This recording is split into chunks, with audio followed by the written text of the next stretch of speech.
Alright. Well, I removed my turbo. Thought about filming it, and I was like, no, screw it, there's enough videos. But as I was doing it, I started looking around, and my fuel lines is kind of, I guess, hard to see, but a little cracked and dry rotted. So you get a little bit of oil in the galley. What I'm going to do is remove my fuel bowl. And then I got some, I'm going to replace all those hoses that go along with that. Then I'm going to clean the oil galley, or the oil galley. I keep calling it that because it always collects oil. But the engine valley there, I'm gonna clean that up and actually paint it. I got like a silverish color paint. I was trying to find a high-tech white paint, but I'm doing that just so I can see any other oil leaks. I am going to do my high-pressure oil lines. I got the bowl out and stuff. I have the O-ring kit for that. So I went to Ford and actually got the factory fuel lines for this, which was like $15. And it's kind of ridiculous for the length of hose. It's not very much, but it was 4 hoses. I guess my theory was this truck's got about 260,000 miles on it, and the factory ones are still doing good, so I just went ahead and went with factory ones. Yeah, I could get them a little cheaper, but you know what? If they're going to last me another 260, I'll be okay with that. Of course, most people might know that O-ring kit for the high pressure pump is kind of expensive. It's like $45 through the dealer. They had it on hand, so I just bought it through them. I wasn't going to bother looking online. For the turbo pedestal, I am doing the delete. I would rather keep it because I am kind of northern climate, but the price for it, for the delete, and then in between rebuilding it, I'm like, you know what, if I don't have to worry about it leaking ever again, I'll just delete it and then just get a high idle. I mean, I don't know. I guess that's gonna have to work for now. But so I bought the factory O-rings. I went from Ford for the pedestal and in between turbo. And at first I thought they were going to be super expensive, but they're actually really cheap. I think it was like $6 for the 4. So I'm going to use those because I was going to use the ones in the kit, but I'm like, let's go with OE on that. So in between all the hoses and the O-rings I got, I think it was like $90 from the dealer, which I didn't think was too horrible because that Loctite's real expensive and stuff. But so yeah, I'm about to pull that bowl. I'm not going to tape it because I just have a camera phone. I'm gonna try and drain my bowl real quick while I'm here. Maybe. So I'm gonna go ahead and get that done. Drain the fuel bowl. I think it's leaking. I think I have the kit in the truck. But I'm going to check the bowl and see where any leaks are at, and then kind of go from there with everything. But turbo was kind of a pain in the ass as far as my exhaust bolt went. They're pretty seized on there. Now I actually have a 1/2-inch electric impact. That would have been nice to do that, but I'll have to say I got some 1/4-inch gear wrench swivel sockets, and I didn't break them, and I had like a 5-foot cheater bar on them, so mad props to those guys. Turbo, I don't know, it kind of sucks taking out. It would have been nice to, the bolts just come out, but that's just nature of exhaust. So, but I guess I'll get to working on this. Alright, I got the fuel bowl removed. So it sits in there like this. This part goes to the front, your valve's in the front there. So you have to remove your drain hose, which isn't too bad. The these two fuel lines here, which are 15 millimeter. And then on the other side here, there's just two bolts holding them on. And those were, let me see, they were 13. Yeah, they were 13 millimeter. For me, the biggest pain in the ass was this bottom hose here. Trying to get that bastard off. Top one was a little bit of a pain, but what I did is I removed the bolts and then removed fuel lines and worked it back and forth. On mine, I found that my bowl heater wire is cut here. So I think that's bowl heater. I'm pretty sure it is anyways. I'll have to fix that. And then looking at the wiring for it, quite oily. I'll have to do some research, but it looks like it's pulled back some. So we probably tried taking this off, not knowing what they were doing or not paying attention, whatever the case may be, but I'll look into that stuff. The main thing is I want to see leaks. Which, oh, the guy said the valve was leaking, but it doesn't look like it. That was just from when I pulled it off, so I'll probably just leave it. So that wasn't too horrible to do that. But take it over to the workbench over here. Garage is kind of a mess. I changed out my barrel stove. So, alright. Got the turbo here. So, looking at my pedestal, there's actually not too much oil that was coming out, but I did have a little bit. So, screw it. It's out. We're doing it. O-rings might have been leaking a little bit. So, might as well just do her. But otherwise, turbo feels alright. There's no free play or anything in it, so that's good. But we'll swap that thing out and get that thing going again. Let's go check out the oil valley.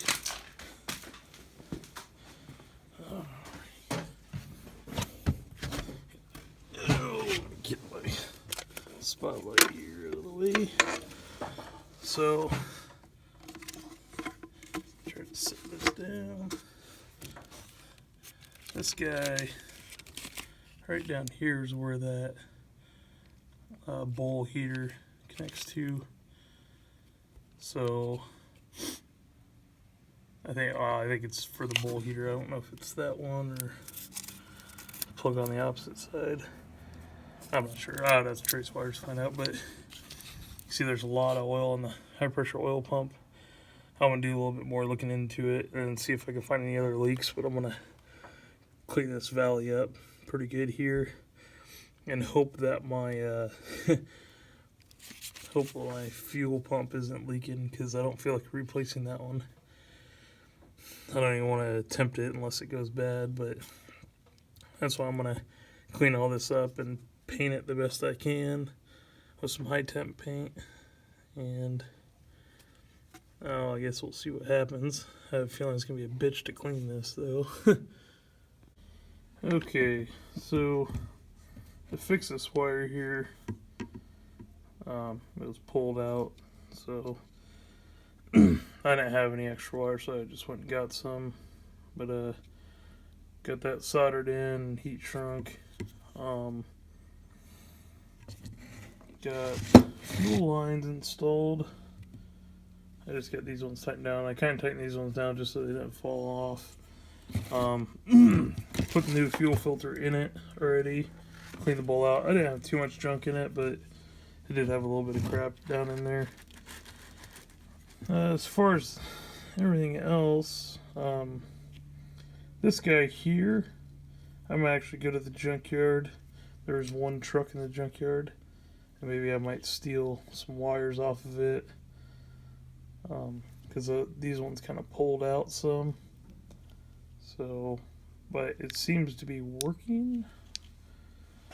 and that goes to your oh, what the hell, fuel regulator. That's what it is. The pedestal installed on the turbo. So about to stab this in. I'm gonna put the turbo in first. I think it'll be a little easier. Clean some stuff off of it. So yeah, I got the invoice here. It's like $90 for all the O-rings and stuff, but you can see the factory. You get them from the factory, they're kind of tan color, yellow color, whatever. Ones that came out were black, but ones that came in this kit were black, and I just said, you know, for $6, I'll just get the OE ones. So now time to stab her back in. We'll see how this goes. I wish I would have had this guy before I pulled it. It's like 1,200 foot-pounds of torque on that. I just got it the other day. Let's go back over to the truck here. Okay. So I didn't end up painting it. It would just take too damn long to clean all that crap off. I cleaned a good amount. I need to come over here and pull this hose real quick. I'm kind of done. I'm gonna clean up the valley real quick, make sure all the oil is out of the bottom of it. Got my new O-rings installed. Cleaned those in on these hoses here. New O-rings at the pump. Cleaned it the best I could, but this here is your pressure regulator, fuel pressure regulator. So that's where it connects into. I thought about actually pulling it off, cleaning it up. I was like, yeah, screw it. But I do want to get a different connector. Other than that, let's get it over here, see if I can stab this in real quick. I have a feeling that back left bolt there, I think you have to have those. Well, no, sorry, the back right, my bad. I think you have to put that in the pedestal first and then put the pedestal in, because I think that's how I had to take it out. It's kind of a pain in the ass to get to. But so I'll do that. I'm gonna anti-seize all my exhaust stuff, so if I ever have to take it off again, hopefully it won't be too much pain in the ass. And I'm just gonna use the anti-seize I have. I have the silver, and hopefully it'll be alright. I don't really care. But well, I'm trying to think if there's anything else.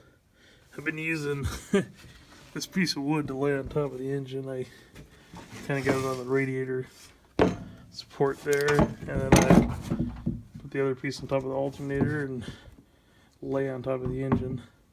It's been the most comfortable way of doing it. Before I did have it on my hood latch and I bent it, so to bend that back up. I wasn't really thinking about it, I just threw it on and went. So, I don't know. I kind of like that. It works for now. I do have a vacuum line I broke off to splice that back together. But I took all my intake boots out. Seems to me it makes it a little easier if shit's just out of your way. I do have new intake boots. Okay. So ordered some riffraff diesel. So I got both of these boots in this boot here. So, and this one here, I think some of my oil is coming from there. So I don't know how much. Maybe we got quite a bit of blow by. I don't know. But yeah, that was definitely in poor shape. So that could have been where some of my oil was coming from. I need to look to see if I have a new gasket here. If I don't, I'm going to put this one back on, but I'll end up going to probably just to Ford and get another one. But we'll see. We'll kind of see where I'm at. Of course, just got a phone call now. I'm supposed to leave tonight, and I was hoping to have tomorrow to do this too, but it looks like I'm gonna try to finish it in the next few hours. I bought the cast piece with the pedestal just because it's easier. I don't want to screw with it. I'm probably gonna get rid of mine. Who knows, one day if I come across a good deal on a rebuild kit, I'll rebuild my original one, put it back on. Because, yeah, I would rather have it than not, but... So, yeah, I guess I'll get to her. Alright, so, got the turbo in. I would start with this. It's kind of hard to see, but right in front of that magnet there, that bolt is your back pedestal bolt. And what happens is, it kind of hits that exhaust when it's up all the way. So it's a little easier to start that one first. Start your other ones, and I would put your back two bolts in the pedestal first. Hey, pretty simple. That back pedestal bolt, I'm not even going to try to show you it, but what I used, I ended up getting some swivel sockets. So these are the gear wrench ones. I get the whole metric kit, 6-point. I tell you what, I put a hell of a load on these. My 15 millimeter, I had a 1/2-inch breaker bar on it. And it looked like it started to bend a little bit. I don't know if you can really tell. But I was impressed with this. And then my snap-on 3/8 to 1/2 inch, or 3/8 to 1/4 inch adapter here, it held the torque too. And I mean, I was cranking on my exhaust bolts pretty freaking hard. This one is kind of nice to have to get to that bottom nut that's right down here. That is easy to get that one. And then what I use for the nut on the other side, on the exhaust, which is right there, I use crow's foot. I happen to have a set, so that's why I use that. I know some other people use like a wrench or a pry bar and stuff like that. I got pretty lucky with a crow's foot. That one there is kind of a pain in the ass to get loose. That's probably the one I was most worried about out of the whole deal.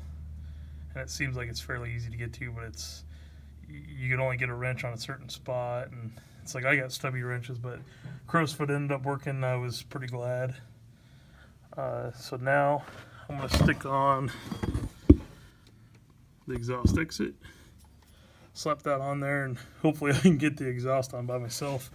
I got all the hangers off, so all my exhaust is dropped down, but I'm hoping I can one-hand that thing on there. It's going to be a pain in the ass, I just know it. If not, I might throw one on the hanger and maybe wiggle it and get it on there. But kind of see how that goes. But I'm going to hook all that up before I put the bowl in, fuel bowl back in. So onto that stuff. And I was impressed that wasn't that hard to drop the turbo in.